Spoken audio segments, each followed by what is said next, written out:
Ladies and gentlemen, it's indeed a gratifying moment for me to be present here today at the CLO Summit and share my views with such an esteemed audience. My finest compliments to Leapvault for getting the entire HR fraternity, L&D fraternity, leading CEOs, leaders, thought leaders, and L&D folks from the fraternity all under one roof for exchanging ideas and deliberating on learning and development.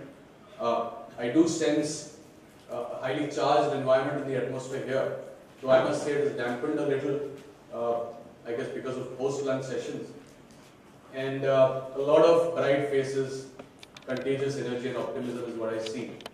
So I'm going to start with a small story. You know, there was this person called Mr. Stakeholder, and Mr. Stakeholder was hospitalized, and the CLO decides to visit him in the hospital. And when the CLO nears the Mr. Stakeholder's bed, his condition seems to deteriorate. And Mr. Stakeholder motions, to the other people in the room to hand over a piece of paper and a pen to him. Now the CLO, very lovingly takes out a piece of paper and a pen and hands it over to Mr. Stakeholder. Now before Mr. CLO is able to read what is written in the note, the stakeholder dies. And the CLO, realizing that it was a grim moment, doesn't open and read the note. But at the funeral, while speaking, Mr. CLO suddenly remembers the note, and he pulls out the note, and he says, ladies and gentlemen, I suddenly remembered that Mr. Stakeholder, just before he died, handed over me a note. And he puts his hand in his pocket, and he wrenches out the note, and tries to read the note, which says, Mr. CLO, you are standing on my oxygen tube. Ladies and gentlemen, my first question to you is, are we really paying attention, adequate attention, to what our stakeholders really need and what they are really saying? And even if we are paying adequate attention, is it enough? Or do you really need a seat along with business stakeholders on the table? And now, is that enough? Or do you really need to be a respected voice on the table? Business is about putting your numbers up. It is about presenting your point of view. It's about strategically influencing your stakeholders. It's not about the kumbaya, hold your hands and sing the people's, preach people's approach. At TISS Bank, our endeavor has constantly been to envision and deploy learning solutions that build the capability, the capacity, and the confidence of TISS bankers for enhancing business performance and for really making TISS Bank the finest quality large bank in India by 2020. For us, this vision begins with a simple truth, that new ideas are essential if learning really has to take place. Sometimes these ideas are created de novo from the beginning, or sometimes they happen through flashes of design thinking, innovation, creativity and entrepreneurship. Sometimes these ideas come from outside the bank, and sometimes these ideas come from knowledgeable insiders. But whatever the source may be, these ideas are the trigger for organizational improvement. But they themselves cannot create a learning organization. In the last 10 years, what we have witnessed is that creating the conditions for learning and for creating a large, massive, complex change has been very daunting. But at TISS Bank, we made a clear choice to constantly invest in learning solutions that are outcome focused, which are deliberately crafted, which is emotionally engaging, and which is very uniquely TISS Bank. In my journey as an L&D professional over the past so many years, in my opinion, to really increase the success of learning programs, I would say let's focus on three components. The first component is know your organization's strategic vision and priorities. Extremely crucial. You know, the turbulent economy of the past few years has even seemingly put the recession-free industries like pharma and utilities on the edge.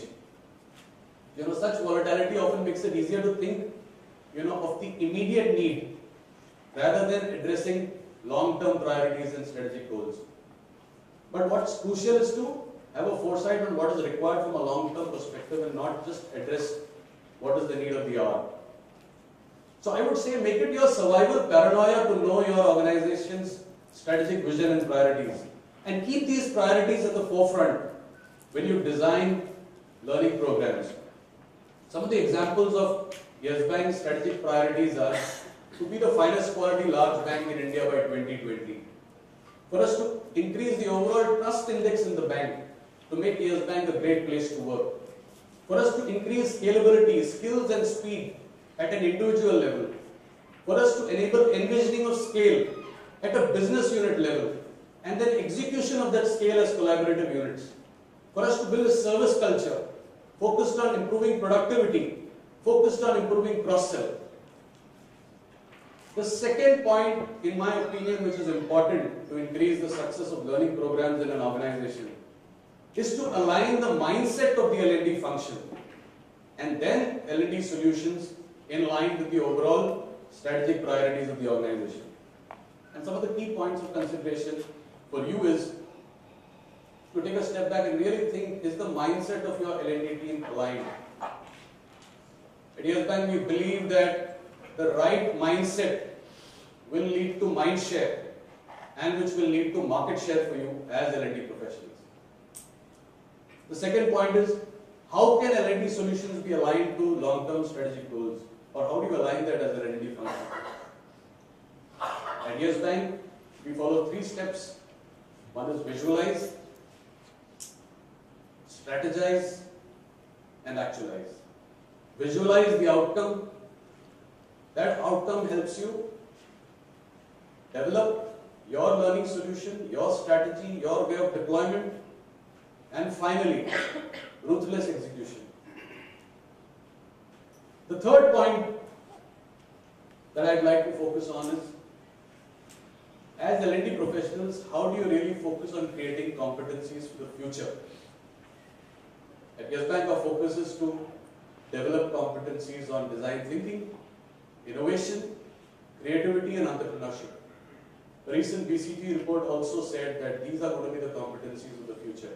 TISS, design thinking, innovation, creativity, and entrepreneurship. And once the top leadership team knows that, you know, you are actually focusing on the same goals as they are, you know, half the battle is won.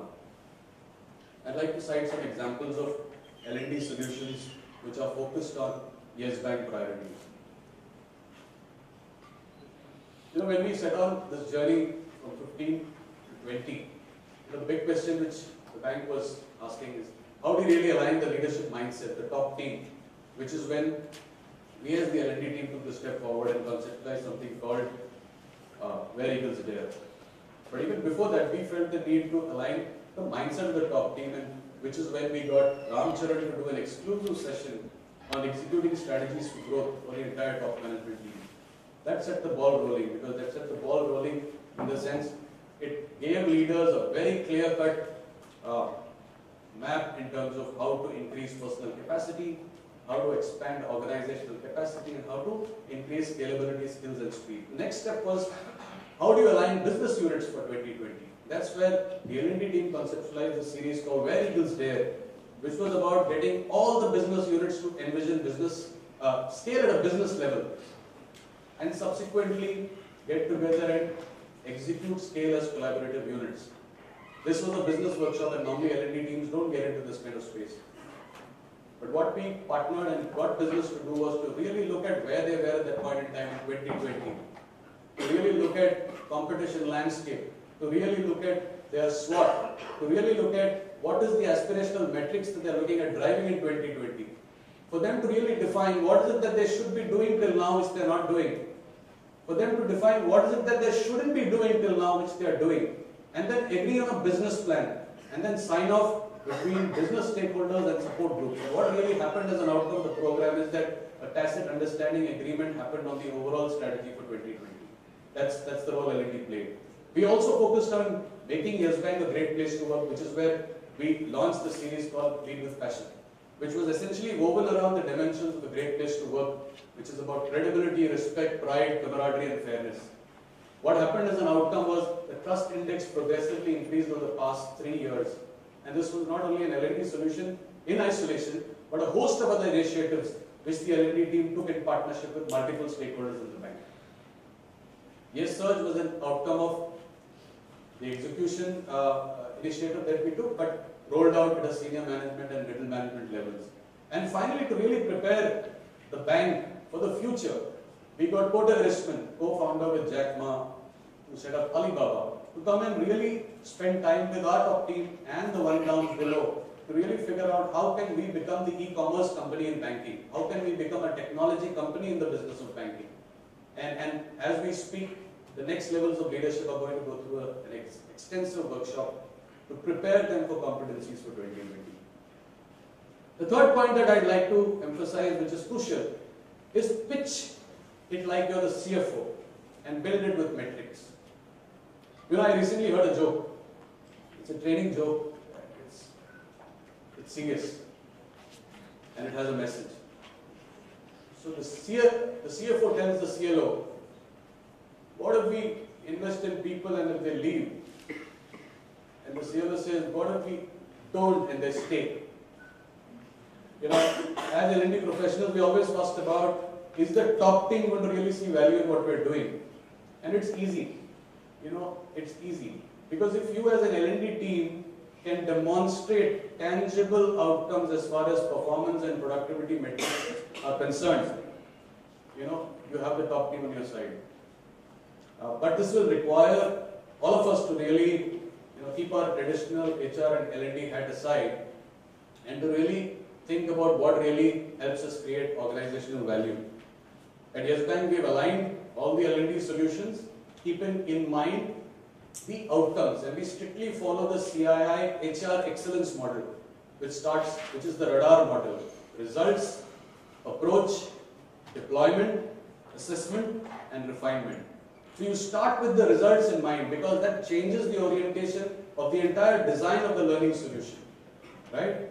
And when you do that, you know, it helps you sharply define how should you go about approaching and deploying the learning solution on ground. Followed by, how do you really assess and refine this L&D solution going forward?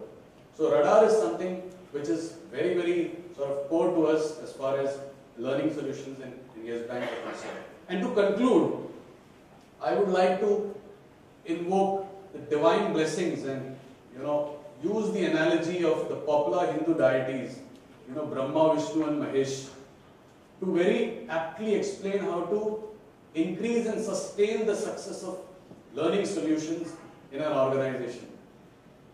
So like Vishnu, you know, L&D must preserve its core. So keep doing the BAU, the mundane, product, process, functional, behavioral, but try and adopt low-cost and scalable methods of deployment. Like Shiva, L&D must destroy unproductive vestiges of the past.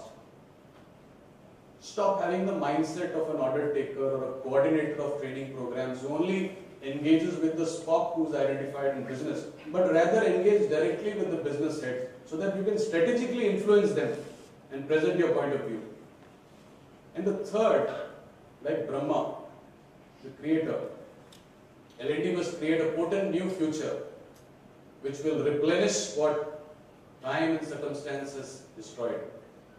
You know, preservation, conservation, destruction is a continuous process without any beginning or an end. And consistent with this philosophy, the work of L&D in an organization is a constant rhythmic process, one which never ends. And last but not the least, I would like to once again thank the organizers for giving me an opportunity to share my views with all of you on increasing the success of learning programs. And I hope all of us here over the past 2 days have learned and have experienced. And I wish you all the very best. And I hope that the learnings gleaned in the last 2 days will spur all of us to become more innovative and entrepreneurial professionals, L&D professionals of the future. Thank you and wish you all the best.